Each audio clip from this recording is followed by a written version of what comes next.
Assalamu alaikum and welcome back to the course of discrete structures. So now we are going to start our week number 14, week number 13 actually, and the lecture is going to be lecture number 14. The topic that we are going to cover in today's lecture, it is going to be algorithm types. So in the last week, week number 12, we started with the main topic of algorithm, and we discussed many forms of not actually many forms of algorithms, but we discussed in detail how algorithms work, and we checked their efficiency, and we also looked the benefits of algorithm. Actually, we checked actually the efficiency. We focused more on efficiency, and we use the terms of big O notation and order of the algorithms. So basically we were focusing on how those algorithms work in our languages. So just going to sum up those concepts in today's lecture. This lecture is actually related to the last week lecture, so of the algorithms. So that lecture or that chapter will be concluded in this lecture. Algorithm types, actually algorithm types में हम जो चीज़ पढ़ेंगे that is going to be the classification of the algorithms. किस किस तरह के हम algorithm जो हैं वो नॉर्मली अपनी प्रोग्रामिंग में इस्तेमाल करते हैं.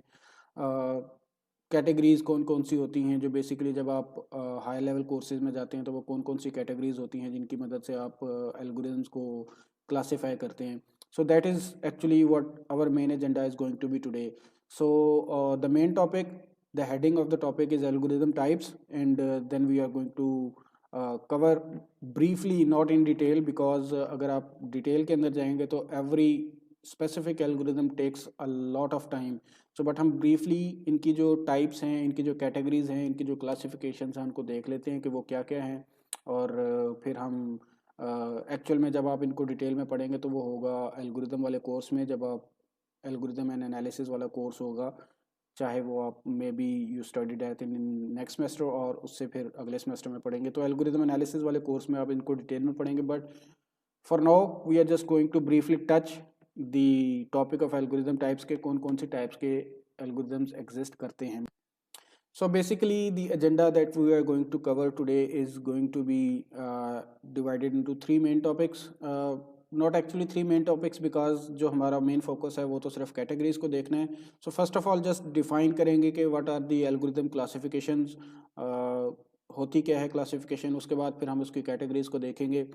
So there are actually going to be 7 to 8 different categories जिसको हम discuss करेंगे. Not all of them will be discussed again. बहुत सी टाइप्स होती हैं एल्गोरिदम्स की जिनको आप कवर करते हैं, बट हम सबको यहाँ पे कवर नहीं कर सकते because of the demand of the course.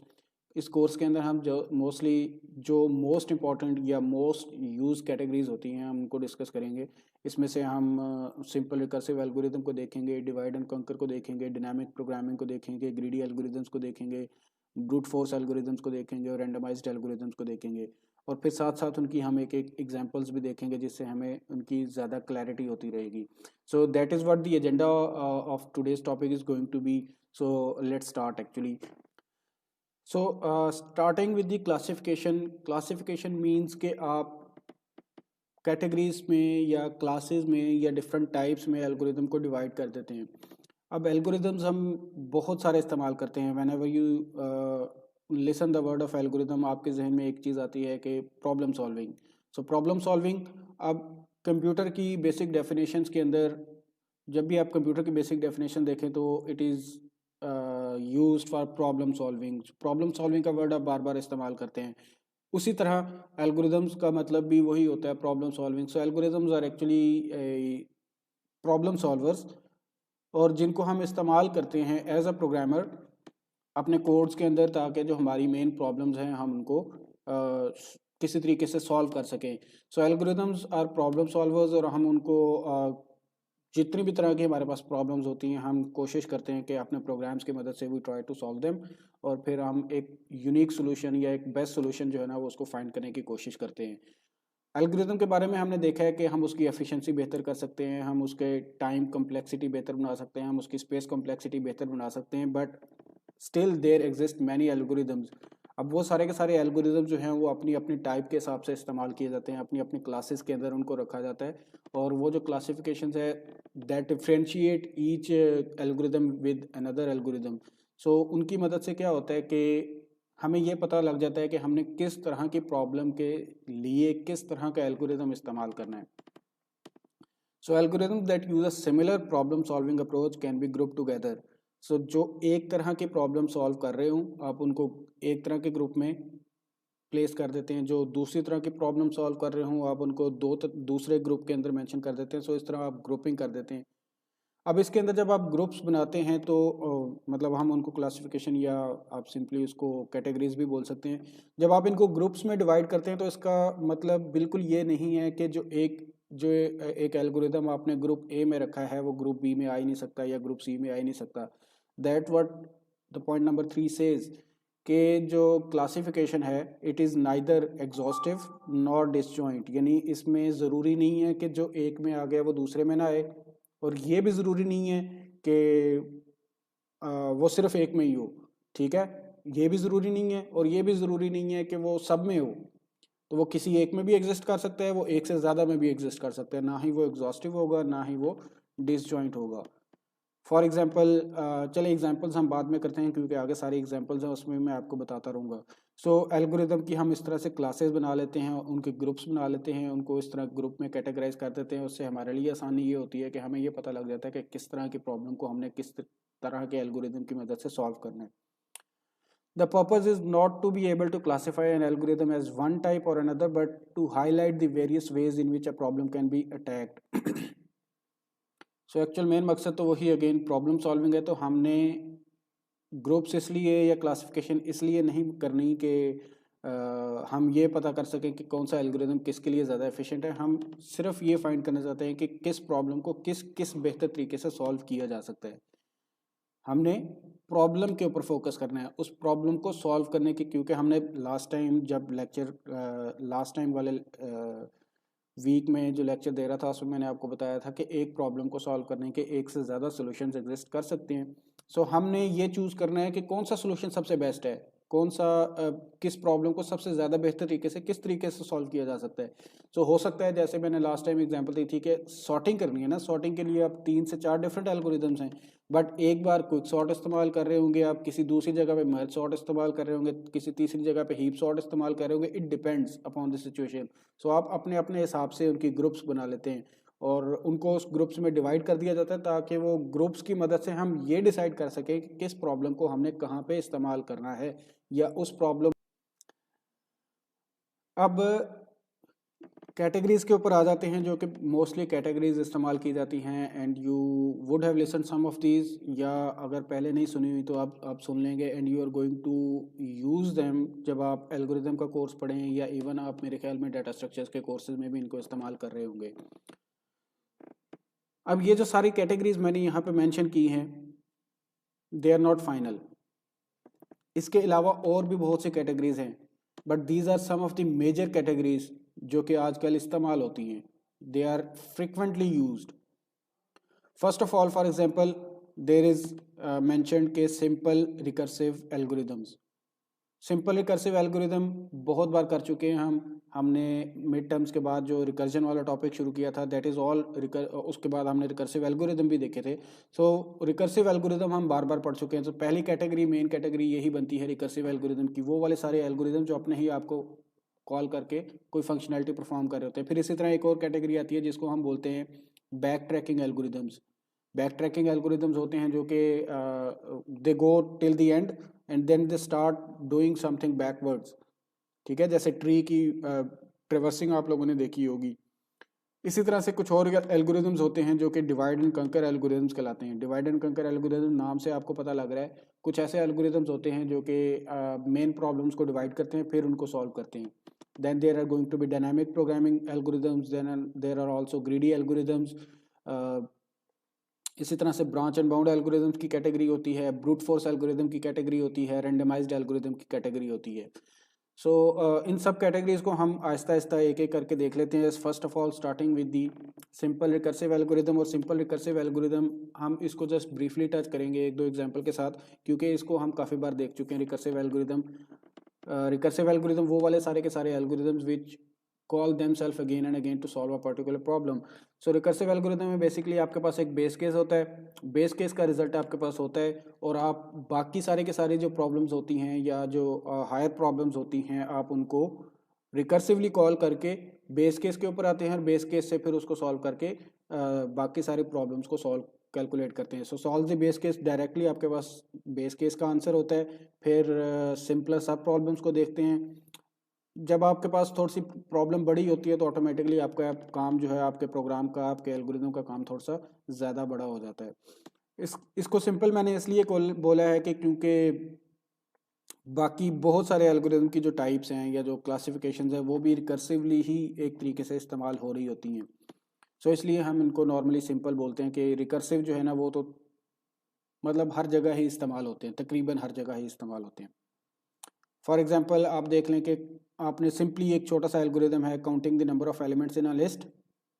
आपने लिस्ट के अंदर से कुछ नंबर को काउंट करना है. So if the list is empty return zero, otherwise अब ये बेस केस है कि अगर आपके पास लिस्ट जो दी गई है वो बिल्कुल एम्प्टी है तो आप सिंपली ज़ीरो रिटर्न कर देंगे कि फाइंड ही कुछ नहीं हो सका. स्टेप पास्ट, अगर लिस्ट एम्प्टी नहीं है और आपने फिर भी नंबर ऑफ एलिमेंट्स काउंट करने हैं तो आप क्या करेंगे, पहले एलिमेंट काउंट करेंगे और आखिरी एलिमेंट काउंट करेंगे. पहले से लेकर आखिरी तक सारे एलिमेंट्स को काउंट करते रहेंगे और रिकर्सिवली आखिरी एलिमेंट तक जाएंगे और उनको काउंट करते रहेंगे और साइज़ को इंक्रीज़ करते रहेंगे. सो रिकर्सिव का मतलब ही सिंपल ये है कि आप वन बाय वन प्रीवियस को जाते हैं या नेक्स्ट को जाते हैं और अपने ही फंक्शन की मदद से उसको दोबारा से परफॉर्म करने की कोशिश करते रहते हैं. हमने फैक्टोरियल की एग्जांपल की है, हमने फिबोनाची वाली की है, आप लोगों ने जीसीडी वाला फंक्शन भी परफॉर्म करके देखा हुआ है. सो वो सारे रिकर्सिव एल्गोरिदम होते हैं. अब बहुत सारी एल्गोरिदम्स ऐसे हैं जो कि रिकर्सिवली डिफाइन किए जाते हैं, बहुत सारे ऐसे भी होते हैं जो रिकर्सिवली डिफाइन नहीं किए जाते. सो सबसे पहले टाइप हमने देख लिया वो है रिकर्सिव एल्गोरिदम्स की. इसी तरह से एक एग्जांपल ये भी दी हुई है, अब आप इसको खुद देख लीजिए. To test if a value occurs in a list, अगर आपने एक लिस्ट के अंदर से एक वैल्यू फाइंड करनी है तो if the list is empty, base case आप लिस्ट अगर एम्प्टी है तो रिटर्न फॉल्स कर देंगे. अगर if the first thing in the list is the given value, आपने जो वैल्यू फाइंड करनी थी वो सबसे पहले वाली लोकेशन के ऊपर पड़ी हुई है तो आप सिंपली उसको रिटर्न कर देंगे, ट्रू कर देंगे. अदरवाइज़ आप क्या करते रहेंगे, आगे आगे चलते रहेंगे जब तक कि आपको वैल्यू फाइंड नहीं होगी. सेकेंडली मेन टाइप जो है वो है डिवाइड एंड कंकर की. अब डिवाइड एंड कंकर नाम से थोड़ा सा बहुत जाहिर हो रहा है, डिवाइड एंड कंकर. जैसे मैथमेटिक्स में आप लोग कोई एक बड़ी इक्वेशन सॉल्व कर रहे हो या आप लेट से फैक्टराइजेशन तो फिर आसान है. आप जब मैथमेटिक्स में कैलकुलस के अंदर जब आप डेरिवेशन और इंटीग्रेशन करते हैं तो आप नॉर्मली क्या करते हैं, उनको छोटे पार्ट्स में डिवाइड करके फिर उनको सॉल्व करते हैं. हर पार्ट का जो भी सोल्यूशन होता है लास्ट पे उनको कंबाइन किया जाता है तो ऑटोमेटिकली आपके पास जो मेन प्रॉब्लम है वो भी सॉल्व हो जाती है. सो उसी तरह से वही सेम मेथडोलॉजी जो है उसको हम डिवाइड एंड कंकर एल्गोरिदम बोलते हैं. इसमें क्या होता है कि आपके पास जो एक मेन प्रॉब्लम है आप उस मेन प्रॉब्लम को सब प्रॉब्लम्स में डिवाइड करते हैं. हर सब प्रॉब्लम को अलहदा तरीके से सॉल्व किया जाता है और फिर उसको आंसर जो है ना कंबाइन करके and we get the complete result. हमारे पास पूरी प्रॉब्लम का आंसर जो है वो आ जाता है. उसी तरह हम कुछ एल्गोरिदम्स भी ऐसे बनाते हैं. वो एल्गोरिदम्स क्या करते हैं, उसी तरह हमारी जो भी हम उसको प्रॉब्लम देंगे उस एल्गोरिदम को, वो एल्गोरिदम उस मेन प्रॉब्लम को सब प्रॉब्लम्स में डिवाइड करेगा और फिर उनको कंकर करेगा. ठीक है, अब उसकी एग्जांपल हम नेक्स्ट वाली स्लाइड में देखते हैं. लेकिन it consist of two parts, divide and कंकर. पहला एक इसको स्मॉलर सब पार्टीशंस में, सब पार्ट्स में डिवाइड करना और दूसरा फिर उन सारे सॉल्यूशंस को कंबाइन करना. ठीक है,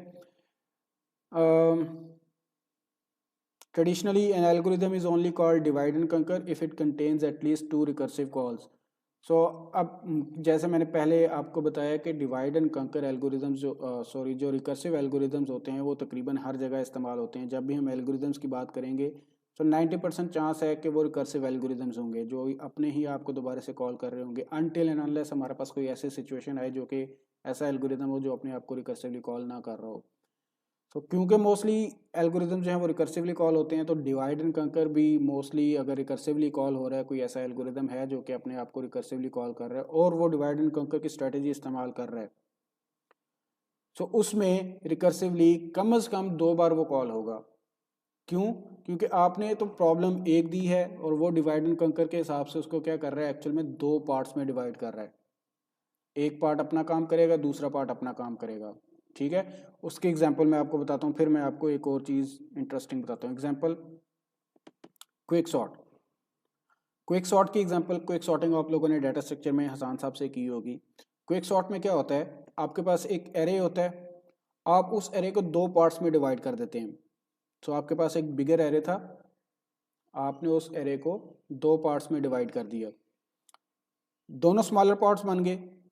उन स्मॉलर पार्ट्स को आप ऑटोमेटिकली, एक पार्ट जो है वो लार्जर नंबर्स का होता है और दूसरा पार्ट जो है वो लोअर नंबर्स का होता है, फिर आप उन दोनों को अलग-अलग सॉर्ट कर देते हैं, फिर अगेन उन दोनों को कंबाइन कर देते हैं, तो वो ऑटोमेटिकली एक सॉर्टिंग वाली चीज़ हमारे पास आ जाती है।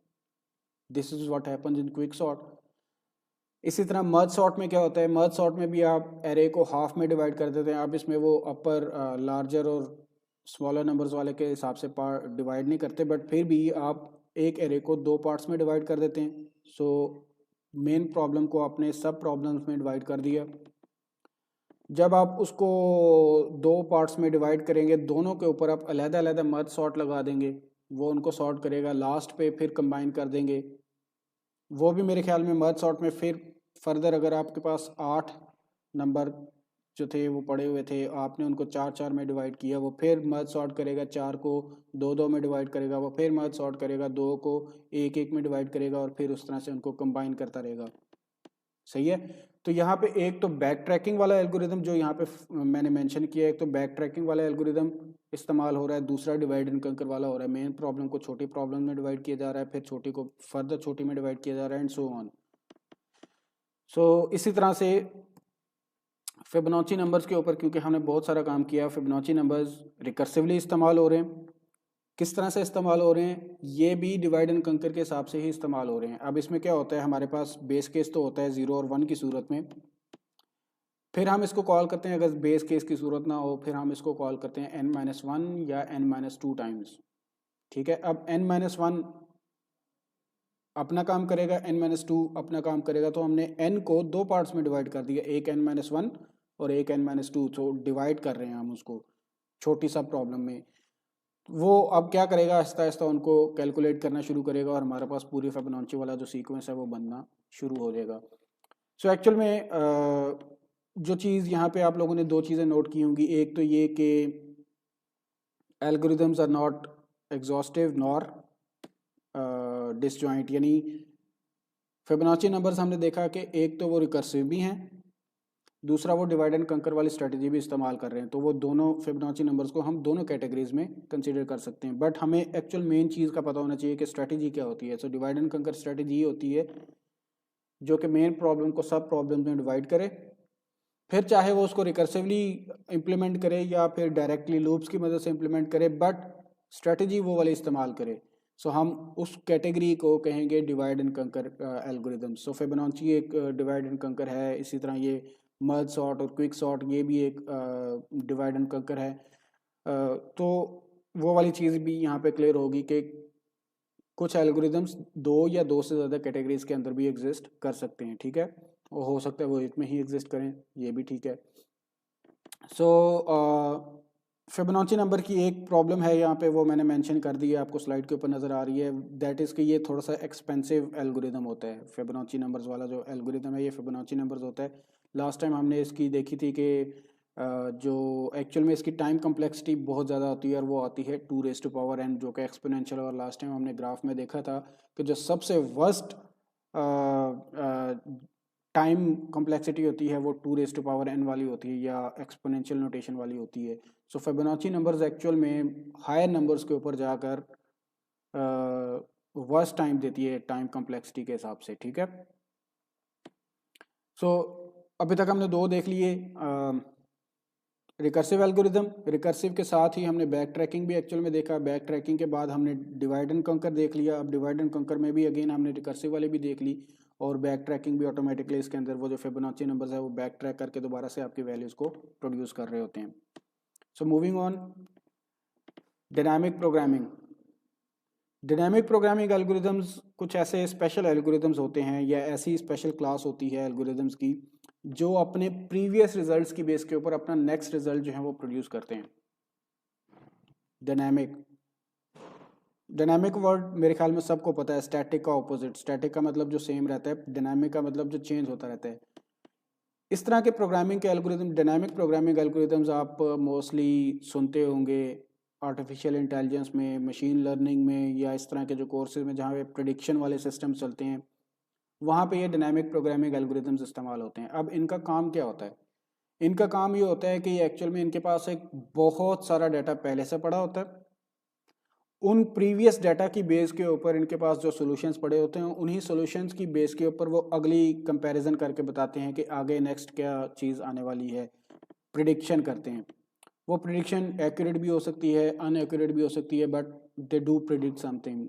तो वो डायनामिक प्रोग्रामिंग एल्गोरिदम्स होते हैं एक्चुअल में। अब उसमें मैं जस्ट आपको एक छोटी सी एग्जांपल देता हूँ।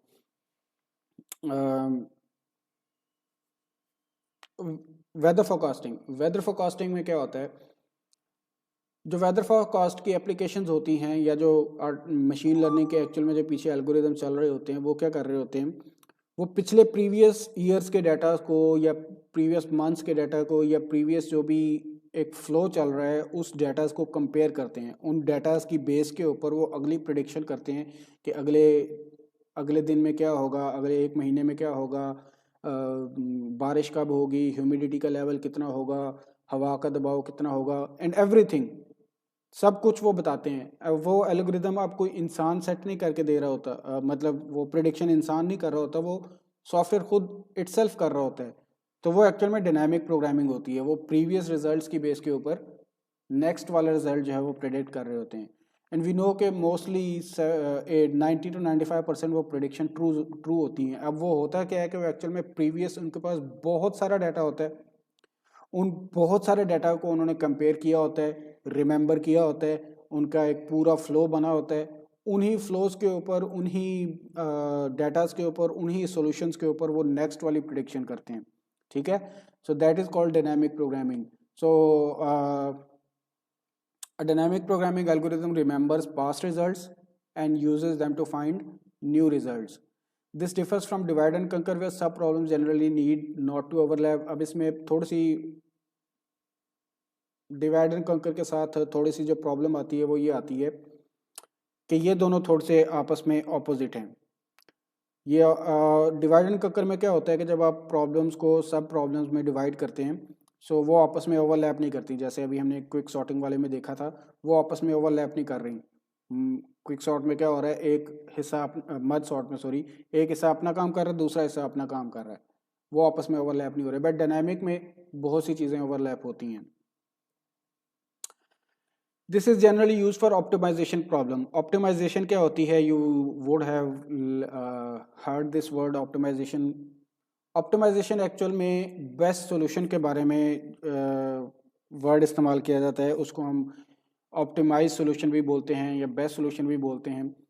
आपके पास जो प्रॉब्लम आपके पास होती है उसका एक से ज़्यादा जो सॉल्यूशन एग्जिस्ट करते हैं, उनमें से जो भी बेस्ट सॉल्यूशन होता है उसको हम बोलते हैं ये ऑप्टिमाइज सॉल्यूशन है।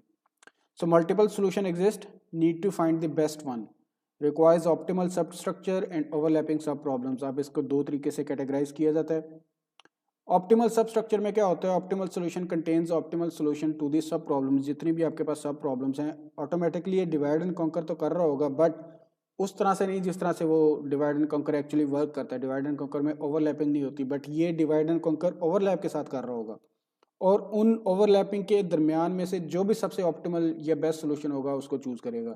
या ओवरलैपिंग सब प्रॉब्लम में क्या कैटेगरी बनती है कि सोल्यूशन टू दिस सब problems can be stored and reused in bottom up fashion. Bottom up fashion again back tracking वाली चीज़ आ गई। ओवरलैपिंग सब प्रॉब्लम्स का मतलब ये है कि कुछ सब प्रॉब्लम्स उसके पास ऑटोमेटिकली ओवरलैप करती रहेंगी। जब वो बार बार उनको बैक ट्रैक करेगा तो बहुत सी प्रॉब्लम्स ऐसी होंगी, सब प्रॉब्लम्स ऐसी होंगी जो कि वो ओवरलैप कर रही होंगी। तो ये उन ओवरलैपिंग वाली प्रॉब्लम्स को भी कंसीडर करेगा डायनामिक प्रोग्रामिंग वाला एल्गोरिदम। ठीक है, एग्जाम्पल के लिए अगेन फिबोनाची नंबर्स को ही ले लें।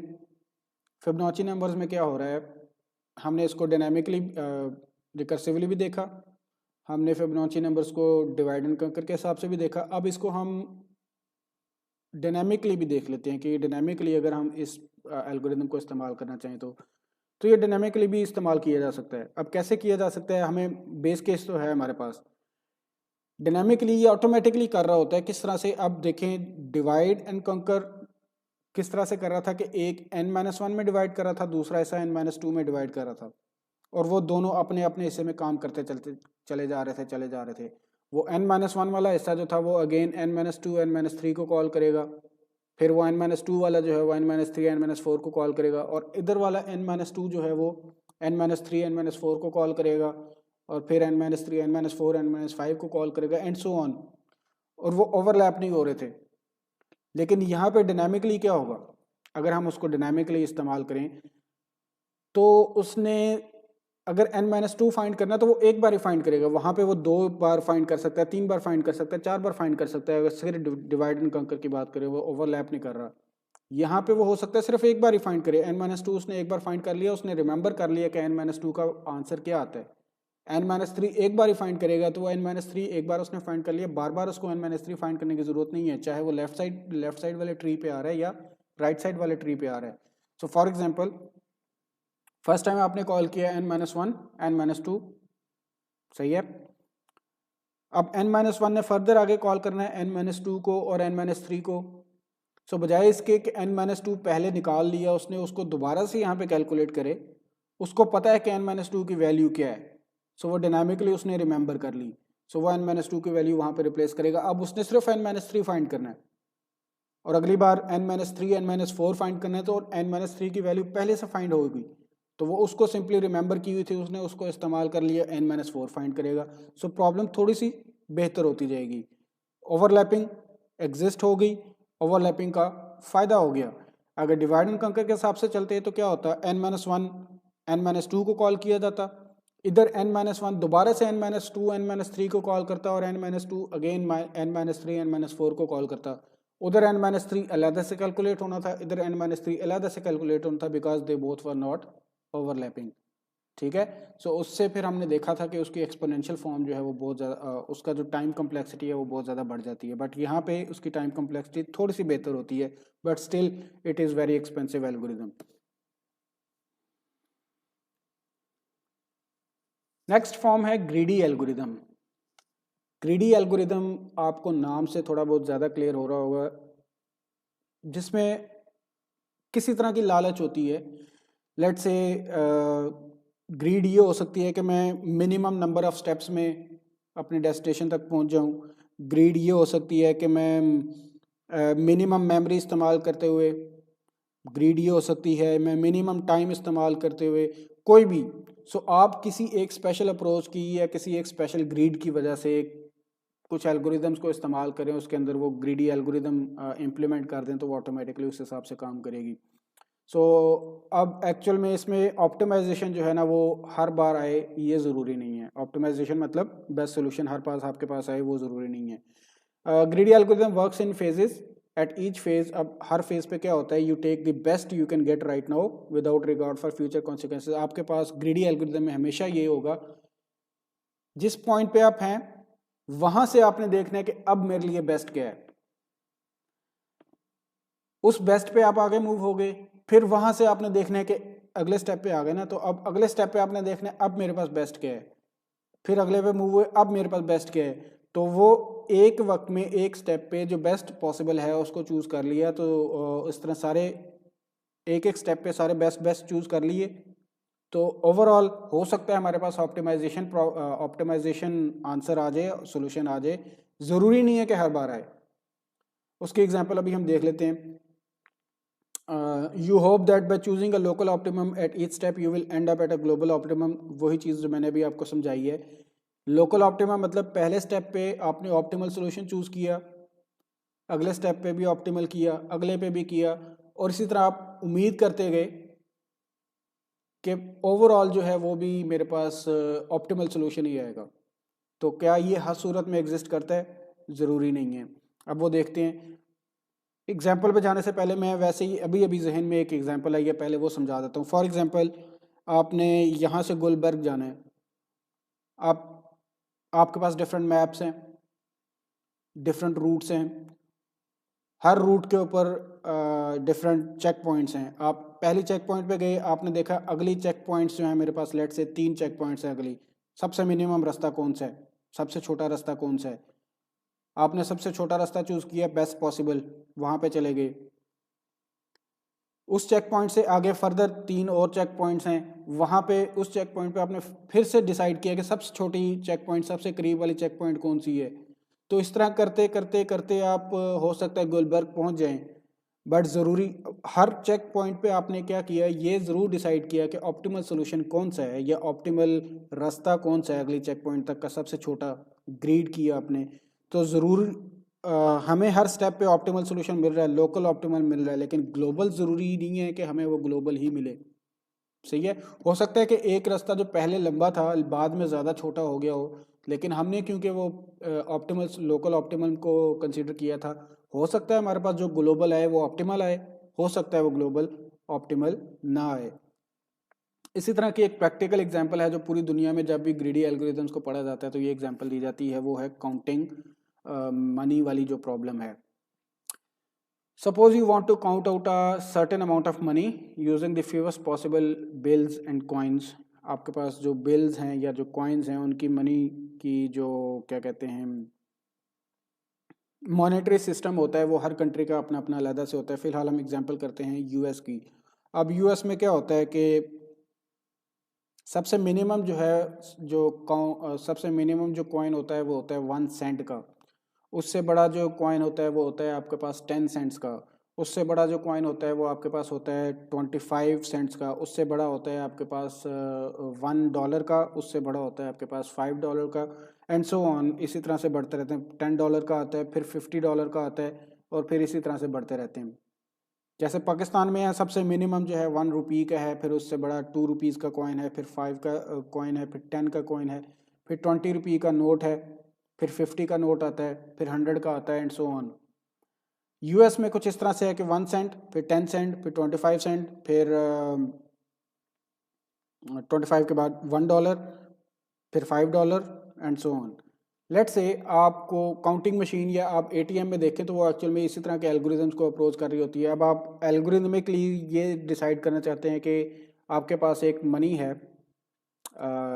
या आप एक अमाउंट काउंट करना चाहते हैं, और ग्रीड ये है कि मिनिमम नंबर ऑफ कॉइन्स या मिनिमम नंबर ऑफ बिल्स जो है ना वो इस्तेमाल किए जाएं। सो एट ईच स्टेप आपने क्या करना है, हमने अभी देखा है कि एट ईच स्टेप आपने लोकल ऑप्टिमल के ऊपर देखना है। एट ईच स्टेप आप हर स्टेप के ऊपर आपने बेस्ट पॉसिबल जो है ना वो चूज करना है। सो फॉर एग्जांपल आपने $6.39 जो है वो बनाने हैं, या आपकी एटीएम मशीन ने $6.39 जो है ना वो आपको देने हैं। अब 6.39 के अंदर जो बेस्ट पॉसिबल ऑप्शन है उसको जो नज़र आ रही है वो $5 की है। उसने $5 सबसे पहले प्लेस कर दिया, एक हो गया। पीछे कितने बच गए, $1.39। उसमें बेस्ट पॉसिबल उसको $1 का मिला, दो हो गए। पीछे कितने बच गए, $0.39। उसमें बेस्ट पॉसिबल उसको 25 सेंट्स वाला मिला, उसने वो भी ऐड कर दिया, तीन हो गए। पीछे कितने बच गए, $19, 19 के पीछे बच गए $14 बच गए। हाँ, पीछे बच गए $14। $14 में से उसको जो बेस्ट पॉसिबल मिला वो $10 वाला मिला, वो $10 भी ऐड हो गया, 4 बन गए। पीछे बच गए 4। 4 के लिए कोई और तो है नहीं, तो वो 1 सेंट्स वाले जो हैं वो 4 इस्तेमाल कर लिए। सो टोटल में हमारे पास कितने बने, एक $5 वाला, एक $1 वाला, दो, फिर एक 25 सेंट्स वाला, एक 10 सेंट्स वाला, 4 ये बन गए, और 4 जो है वो 1 सेंट्स वाले कॉइन। टोटल में आपके पास 8 कॉइन्स बने 6.39 बनाने के लिए। ठीक है, आपने ग्रीड इस्तेमाल की। अब यूएस मनी के लिए तकरीबन हर बार ही ऐसा ही बनेगा। आप यूएस डॉलर्स को लेंगे और उसकी काउंटिंग मनी इसी तरह से करेंगे। सो उसका मॉनेटरी सिस्टम ही कुछ ऐसा है कि वो हमेशा इसी तरह, और ग्रीडी एल्गोरिदम उसमें हमेशा इसी तरह से आपको ऑप्टिमाइजेशन प्रॉब्लम देगा। So for US money the greedy algorithm always gives the optimal solution. ठीक है, लेकिन ये जरूरी नहीं है कि हर बार ऐसा ही हो। फॉर एग्जाम्पल, आप एक और करेंसी की एग्जाम्पल ले लेते हैं, क्रोनो की। उनका मॉनेटरी सिस्टम कुछ ऐसा है, 1 करोड़ का सिक्का होता है, 7 करोड़ का कॉइन होता है और फिर 15 करोड़ का कॉइन, सॉरी 10 करोड़ का कॉइन होता है। अब लेट से आपने 15 करोड़ बनाने हैं टोटल में, आपकी मशीन ने, एटीएम मशीन ने, या आपने खुद काउंट करने हैं 15 करोड़ बनाने हैं, बनाएं। कैसे बनाएंगे? अब अगर आप ग्रीडी एल्गोरिदम इस्तेमाल कर रहे हैं, ग्रीडी एल्गोरिदम, ग्रीड आपकी ये है कि मिनिमम नंबर ऑफ कॉइन्स की मदद से मेरे 15 बन जाएं। सो अब आपने क्या करना है, ग्रीडी एल्गोरिदम की मदद से आपने देखना है 15 बनाना है, तो 15 में सबसे बेस्ट पॉसिबल क्या है, उस स्टेप पे खड़े होके आपने ये डिसाइड करना है सबसे बेस्ट पॉसिबल, सबसे बड़ा क्या है। सबसे बड़ा 10 था, आपने वो 10 उठा लिया, आपके हिसाब से पीछे सिर्फ 5 बच गया। अब वो 5 बनाने के लिए आपके पास मिनिमम 5 से नीचे मैक्सिमम जो है वो 1 का ही है। अब आपने क्या करना है, 1 वाले 5 उठाने हैं, उसको 15 कंप्लीट करने के लिए, 15 करोड़ कंप्लीट करने के लिए एक 10 का ले लिया, 5 1 के ले लिए, तो टोटल हो गए 15 करोड़। आपके पास आंसर कितना आया, 6 कॉइन्स, 6 कॉइन्स। क्या ये ऑप्टिमल सोल्यूशन है? नहीं। क्यों? क्योंकि आपके पास 7 वाले ऑप्शन थी, आप अगर उसको 7 7 करके 2 कर लेते, 14 हो गए, पीछे एक बच गया, एक कॉइन और ले लेते 1 का, 1 करोड़ का, टोटल आपके पास सिर्फ 3 कॉइन्स इस्तेमाल होते और आपका 15 करोड़ कंप्लीट हो जाता। एक तरफ आपके पास आ रहे हैं 6 कॉइन्स, एक तरफ अब आपके पास आ रहे हैं 3 कॉइन्स, बट ग्रीडी एल्गोरिदम ने आपको 6 कॉइन्स रिटर्न किए हैं, बट एक्चुअल में ऑप्टिमल सोल्यूशन क्या था, 3 कॉइन्स का। So it is not necessarily true कि ग्रीडी एल्गोरिदम हमेशा से ही आपको ट्रू आंसर या ऑप्टिमल सोल्यूशन दें, ठीक है। So this is a little bit of failure of greedy algorithm. Next is brute force algorithm. अब ब्रूट फोर्स एल्गोरिदम क्या होते हैं, they normally try all the possible answers या ऑल पॉसिबल सॉल्यूशंस जो हैं उनके अंदर से जो भी सेटिस्फैक्टर आंसर होता है उसको उठा लेते हैं। अब एक्चुअल में सेटिस्फैक्टर का मतलब ये है कि हम इसमें से बेस्ट पॉसिबल भी उठा सकते हैं और कुछ सेटिस्फैक्टरी भी, दो ही कैटेगरीज हैं। So brute force algorithm simply tries all possibilities until a satisfactory solution is found. अब इसके अंदर क्या होता है, दो तरह की पॉसिबिलिटीज होती हैं, ऑप्टिमाइजिंग यानी ऑप्टिमल सॉल्यूशन फाइंड करना, या फिर सेटिस्फैक्टरी आंसर फाइंड करना। ऑप्टिमाइजिंग का तो ये है कि आपके पास जो सॉल्यूशन है, जो सॉल्यूशन आप चाहते हैं बेस्ट सॉल्यूशन वही आ जाए। हो सकता है ब्रूट फोर्स एल्गोरिदम आपको वो वाला आंसर दे दे, बट ज़रूरी नहीं है। सेटिस्फैक्टरी देना ब्रूट फोर्स की जिम्मेदारी है, सेटिस्फैक्टरी लाजमी देगा। सो अब ऑप्टिमाइजिंग में क्या होता है, फाइंडिंग द बेस्ट सोल्यूशन, और सेटिस्फैक्टरी में क्या होता है, नियर बाय सोल्यूशन, करीब करीब का सोल्यूशन दे देना। उसकी आप एक पर्टिकुलर रेंज रख देते हैं कि इसके अंदर अंदर अगर आ जाएगा तो हमारा आंसर जो है वो सही होगा। तो ब्रूट फोर्स एल्गोरिदम, बहुत सारे एल्गोरिदम्स होते हैं जो कि आपको ऑप्टिमल सोल्यूशन भी दे सकते हैं, ऑप्टिमल नहीं देंगे तो कम से कम सेटिस्फैक्टरी लाजमी देंगे। एग्जाम्पल समझाने से पहले मैं अब आपको थोड़ा सा रिवाइंड करवाता हूँ। तो हमने जब मिड टर्म से पहले हमारी फिजिकल क्लासेस हो रही थी, तो मैं उस वक्त जब एल्गोरिदम्स के बारे में मैंने आपको बताया था, तो मैंने बताया था कि दुनिया में अभी भी बहुत सारे एल्गोरिदम्स ऐसे हैं जिनके ऊपर काम हो रहा है और वो अभी भी बड़े मुश्किल हैं, बड़े कॉम्प्लेक्स हैं। ब्रूट फोर्स एल्गोरिदम्स एक्चुअल में उसी तरह के एल्गोरिदम्स के ऊपर फोकस करता है। बहुत सारे एल्गोरिदम्स ऐसे हैं जिनको अभी कंकर किया जा सका है, लेकिन वो फिर भी ऑप्टिमल सोल्यूशन नहीं दे रहे। जैसे मैंने एक एग्जांपल दी थी कि आप लोगों का जैसे यूनिवर्सिटीज़ के स्टूडेंट्स का टाइम टेबल सेट करना होता है, सो वो एक कॉम्प्लेक्स प्रॉब्लम है। उस कॉम्प्लेक्स प्रॉब्लम्स को मैनुअली तो हैंडल किया जा सकता है, लेकिन हम कोई एल्गोरिदम ऐसा एल्गोरिदम भी बने हैं but they are not optimal solution. अब वो एक्चुअल में जो इस तरह के एल्गोरिदम्स बने हैं, जैसे मैंने आपको बताया था, कुछ एल्गोरिदम्स ऐसे बने हुए हैं जो कि टाइम टेबल ड्रॉ कर सकते हैं, बट कभी भी वो ऑप्टिमल सोल्यूशन नहीं देते। जो अभी अभी तक भी जो एल्गोरिदम बने हैं टाइम टेबल ड्रॉ करने वाले, वो ऑप्टिमल सोल्यूशन नहीं देते, वो ब्रूट फोर्स एल्गोरिदम के अंदर आते हैं।